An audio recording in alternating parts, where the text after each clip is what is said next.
Now, I've talked to you about my main points.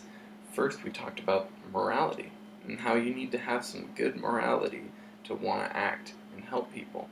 Second, I talked to you about the bystander effect and how multiple people being around makes it easier for you to make excuses to not help.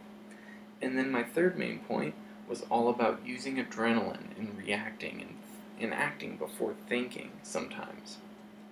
Now, I want to conclude by telling you my personal story and what happened to me. Now, I was in California. We were on a long road trip. Me, my friend Tori, his girlfriend, and my wife. We stopped at an In-N-Out Burger. It was about 11:30 at night, and we were in Redding, California. We were completely foreign to this area. We had never decided to stop and stay somewhere while we were on the road, but this time we did. We were out in the van eating our food when we saw a white car pull up, and I saw a girl try to get out of the door, and I heard this blood-curdling scream. The car drove away, and we were all sitting there with puzzling looks on our faces like, what just happened? Two other guys walked up, and we all started to converse about what we heard and what we saw. We all came to the point that we heard her screaming, "Help, he's trying to kill me." And it was a scream that I can only say was blood-curdling, and it made the hairs on the back of my neck stand up. We all started talking about what kind of car it was, what we saw. We came up with what car it was. And Tori says, "Is it that car?" And sure enough, 2.5 blocks away, there is one single white car parked in a parking lot in this complete dead zone in the middle of the night. Somebody else just pipes up and says, "Yeah, I think it could be." Before I know it, he was running. And then suddenly, me and the other two gentlemen are running. I don't know what we're doing. I don't know what to expect. All we know is that there is a potential person in trouble, and that is potentially where that trouble is. And all we did was run.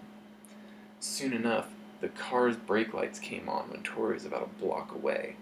It started to pull away.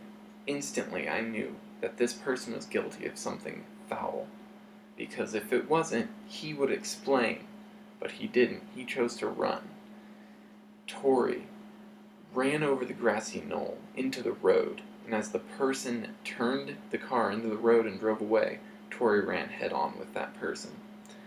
He got the person to drive up onto the curb. He jumped over the hood and got a hold of the guy for only a second.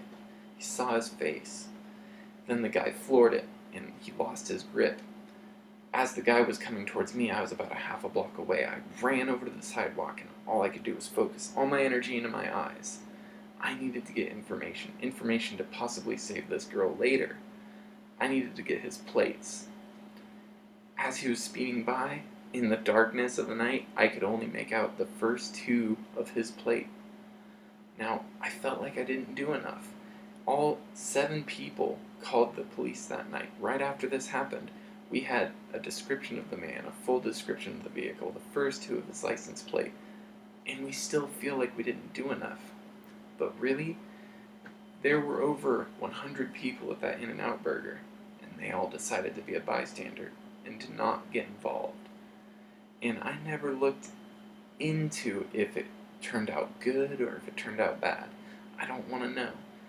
All I know is that I acted, and from now on in my life, I'm always going to act. No matter how big or small the situation is, I'm going to act selflessly. And I want you to act selflessly. I want you to challenge yourself to not let these bad things happen. I want you to stand up, act, be brave, and use everything I've taught you today and do something about it. Don't be a bystander.